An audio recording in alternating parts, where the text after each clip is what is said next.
Welcome to the REV Your Agency podcast, the most candid and authentic life insurance and annuity podcast that is hell-bent on helping you be more honest, ethical, productive, and profitable.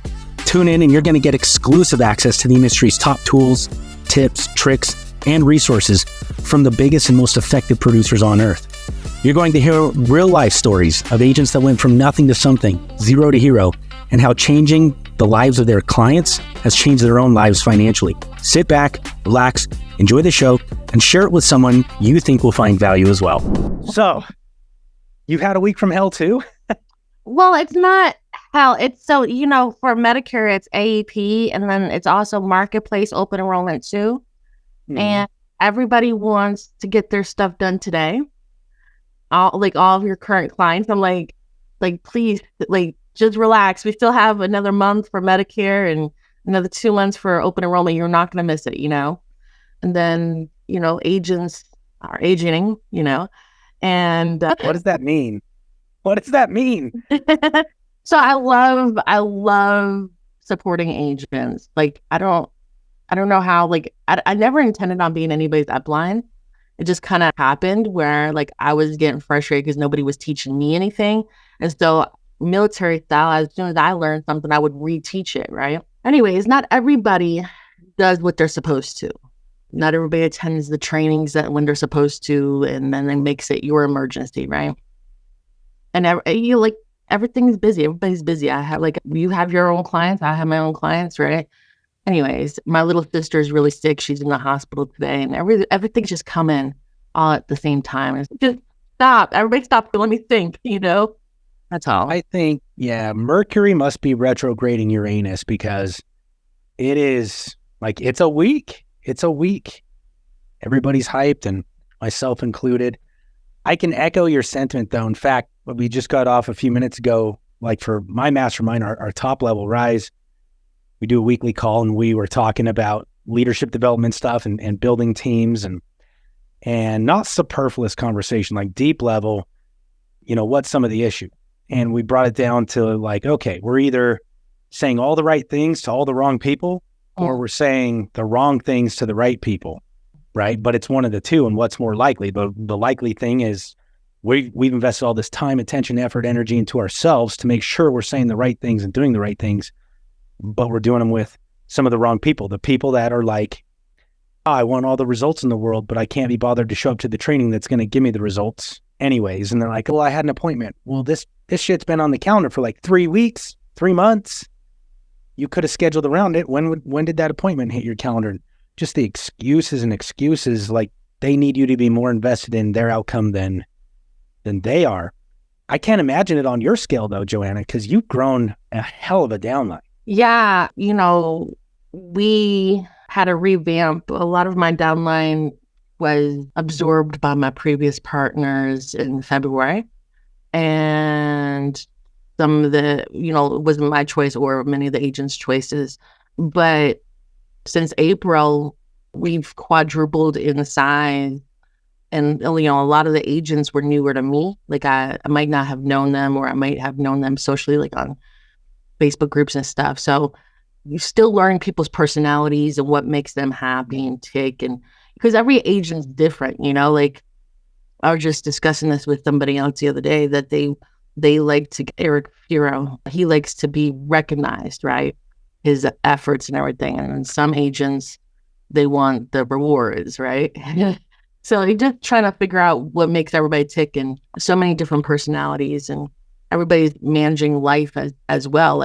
We're all working adults with families and kids and, dogs that just barked and one chewed up my sandal yesterday, it's not even my dog. Just things life happens, I guess, right?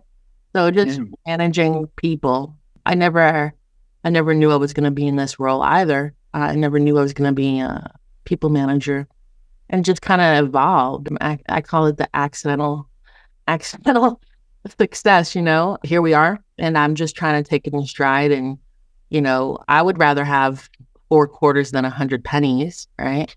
But you have to sort through and see who you actually want to work with. So that's you call yourself an accidental success, and you're not. We got to work on your self-talk, young lady, because, we haven't been super, super close throughout the years, but I've known you for years, like clear back, like early Facebook days for me were like 2015, 2016, back in I the think we hustle met around days. 2017. Yeah. Yeah. And no, from day one, you got up and you started doing things different than other agents. You could see that. I wasn't doing much with social media at the time.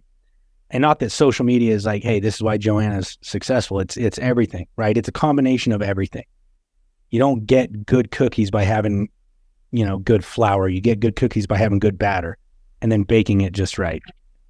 So anyways, I guess the point just being what is it you actually did? Because you didn't trip into success. That's some bullshit. You've done some very specific things that have led you to be where you are. Like big downline, which is great. The rewards that come along with that, and then the accolades and recognition as well. But then also, like, you've had some very fulfilling things. You run, is it the largest women's group for insurance agents? Or tell me more It about might that. it might be one of the largest. Our group has grown like 200 agents a day. It's crazy how how, how it's growing. It's like thousands in the last few months, and I don't know where everybody's coming from, but somebody must have talked about me in State Farm or something. I don't know. Like all these agents are coming, like PNC agents not even in our circle of influence, you know. There is another ladies group out there. She's not a fan of mine. She doesn't like me. It's okay. People like you and I grow haters too. We don't just get followers, we get haters. We get haters too. It happens. So yeah, I have the insurance ladies were, I think, at 11,500 now. Probably when I accept the next 300 people that are sitting in the queue, probably hit close to 12,000 maybe by next week. And I think it's just going to grow and grow and grow. And then I have the Medicare Mentors group, which is really where I put more of my time because I can talk about Medicare all day there. Whereas in the ladies group, I try not to talk about Medicare all day because they're like, we don't just do Medicare over here, you know? But yeah, that group has grown. I want to say 5,800 agents over there. Yeah. Damn, you're killing it. You're killing it. So what led you to like where you are when you first got in the business and you first started, getting the grind on? What started giving you traction? Because that's what I believe agents work hard. There's some lazy agents, I'm going to say that, but I believe most agents work hard. They just aren't going anywhere. They're spinning their wheels. So I was spinning my wheels a whole lot. I was probably one of the worst agents ever because I'm a very smart cookie, but the analytical side was my detriment, Carson. I had to know everything about everything before I would go do it. Right. I was one of those. And if I didn't, like, I had a real anxiety. Like, running appointments was really like crippling anxiety. Like, I would buy leads, spend like $40 on leads, like each lead, like, so like thousands of dollars. And I would sit here and like shake and like just pray that they didn't answer their phone. It's like it was dumbest thing ever, really. And then, Medicare was really my saving grace because I was doing life insurance with probably the Outfit NAA. And I really couldn't get training or anything over there because they trained the top. And I was just like, it's not the top that needs, kind of like regular school. It's not the top kids that need more attention. It's the ones who are struggling to read, right? And I was struggling to read. So anyways, Medicare was my saving grace because I worked at Social Security and I had a background on the federal side of it, where it was less of a trip hazard for me and it was more of a natural thing. And then once I figured out buying leads was not my thing, I figured out how to get in front of people. I had a Walmart after work on the weekends and everything. And that's where I started to catch some success. That was in October 2018, though. I had already been licensed for 2.5 years before I started to see a little bit of success. But you know what? I never gave up. And the reason I didn't have to give up is because I had a day job that paid really good. I was already making 80,000. My insurance business was really an expensive hobby up until then, right? A very time-consuming, expensive hobby. But it gave me the time to figure it out. And I didn't have any kids or anybody. So like my weekends, I had couple years before I had finished my master's, then I freed up my weekends, because before I would just sit here and write a 12-hour paper, So I had all that time to figure it out, and I started to it just started to click, But sometimes, and I tell agents this all the time, you might start in one area and realize that your passion is really in a different area. So you might start in life insurance and realize that your passion is in Medicare or a marketplace or PNC or something else like that, So yeah, so that's what really started the growth. And then I would just dive in and research more topics. And I think what helped me learn more was people asking me questions. And if I didn't know, I had to go look it up to come back to teach it. Does that make sense? So.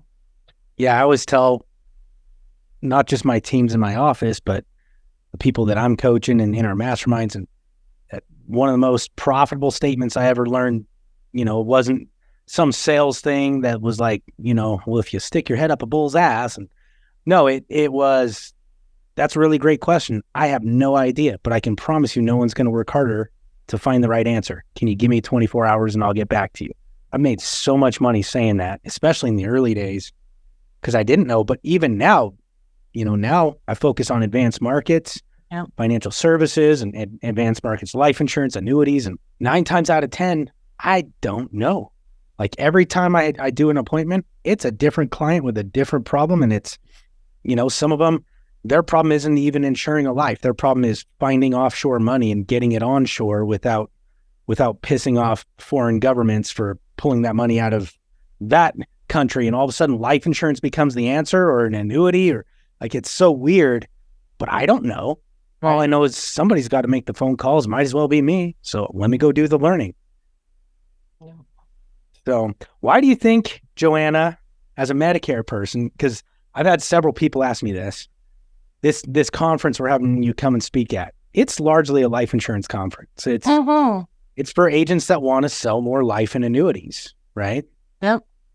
Why do you think I'm so excited to have you come out and speak on stage at DTDW? I don't know. Why are you excited to have me come out? I think there's a few things, and I'd love some of your thoughts on this as well. And for everybody that's watching, just so you know, even though Joanna's coming and speaking, I haven't had the time to sit down and be like, okay, here's your topic. Here's what you're speaking on. She was just like, you say you need me, I'm there. So kudos. We will have that conversation in the next couple of weeks, I promise. Yeah. But number one, it's that Medicare is one of the greatest opportunities out there. And a lot of my following comes from a property casualty world, or a life only world. Maybe they're doing final expense, but they're struggling there. So the pivot is a big piece, because property casualty agents, home and auto agents, are bleeding right now, especially at the captive level, but independents are too. Don't sit here and tell me everything's okay. It's freaking not. We run an IMO. We do property casualty. It's not okay. It's not as bad as the captive side, I will say that, but it's still not okay. So they need profitable pivots. But then also, I happen to believe that Medicare is I'm a big fan of selling, like if you're going to do volume-based life insurance and annuities, you're not just doing a couple big $1 million contracts once a year, right? If you want to make consistent money at this, the best way to sell life insurance is actually not by selling life insurance. It's by having an ancillary product and then cross-selling. I love cross-selling. And that's not to say don't sell direct life or direct annuities. There's some great ways to do that too. But for most agents, easier cross-sold than it is directly sold. And Medicare to life insurance and annuities is one of the easiest ins to quality conversations out there. So I was wondering if you could talk for a minute. Sure. About what your clients on the Medicare side looks like, because these life insurance agents, they just, they have no idea. They're sitting here like, I don't want to do Medicare. Well, then don't do it, but partner up with someone who is. Or if you need a residual, do Medicare. But what do your clients look like? What are the problems they're facing? So right now, it's medication. Medication is one of the biggest problems. When someone is on an employer plan, they get their Ozempic and Wegovy and Mounjaro for $25, right? But that's $1,000 medication. And when they go over to Medicare, they're in what they call the donut hole, usually July, maybe even earlier. and they're paying hundreds of dollars a month for it. Now, I just had a client review this morning. She's on 3 very expensive medications, Repatho, Zipic, Vascepa, and she's not rich. She's probably, a little bit wealthier. I had to help her do what they call IRMA forms, but those are pain points. And if I can help someone save thousands of dollars on their medications, you don't think they're going to let me look at their life insurance, look at what their 401k that they just left a job. It was like one of my mentors, Joe Tritola, he told me, he's like, Joanna, I got into Medicare to look for the annuities. He's like, that's why I got into Medicare, because people are turning 65, turning 66, turning 67, and they're leaving group plans to go on to Medicare, and they have usually something from that job, right? And they usually don't know what to do with it. And at 65, they really don't need the risk, right? They need safe money protection. So it's a great cross-sell. A lot of people think that the Medicare client is like the final expense client, and it's different. I have very poor clients who are on Medicaid, or I help get Medicaid, and I have very affluent clients. I have like everything in between. Like I have a bunch of millionaires that were in high school together that work with me because I was the only one to tell them about IRMA on our first appointment, and they were like, nobody's discussed this before, but it's something that affects them because they're higher income earners, right? And how to do the paperwork and stuff like that. But everybody's pain point is nobody wants to pay more for their prescriptions than they have to, right? And then sometimes the solution might not even be obvious. Like, we teach prescription assistance and how to get manufacturer assistance, or even sometimes the solution might be Canada, So it's a great way, though. One of our favorite things is to talk about, okay, now that you're my client, I can't talk about life insurance at the Medicare appointment, but once they're my client, it's a no holds barred. Hey, Carson, did we ever talk about your life insurance? You left that good job. What happened to your life insurance? Did you convert it? No, I still have to do that. Because a lot of times it's just check boxes in their head. Like today I was doing a turning 65, and she goes, well, what about my dental? What about my vision? What about my hearing? She's just adding on more policies for me to sell her. I didn't even have to bring it up, because to them it's just check boxes. Like at work, I have life insurance, dental, vision, group health. Can you do that too? Yeah, I know one of the probably most successful Medicare agents I know doesn't even sell Medicare. He has an agency that does Medicare, and he's got people in his agency running Medicare's LOAs. All he's doing is life insurance, annuities, and related financial services. So what they do is they'll do their Medicare appointment, and in the Medicare appointment, they are allowed to do a financial inventory. Like, how the hell are you going to sell them the right plan if you're not doing a financial inventory? Yeah. But once you've done a financial inventory, you learn about IRAs and 401ks and bank accounts and assets, and if you're doing it and doing it well, which is one of the things we teach is how to do a financial inventory for any line of business really, really well. But now you have that. There's nothing stopping you from a week later. You could mail them out a postcard. You could send them an email, a text message, a phone call. It's like, hey, so glad we got that set up. Wanted to see, do you have any additional questions or concerns? By the way, make sure you call me if, and then bop, bop, bop, bop. You have a 401k that you haven't figured out what to do with yet, or if you plan on leaving it a 401k because that's to your detriment. You've got BAP. And it's just call me if. And like you say, they check these boxes and then reach back out, or you reach back out. You can even, book a spot on my calendar. Here's my calendar link, or here's a QR code, or whatever you want to do. But these people, like, they have it, they want it, they need it.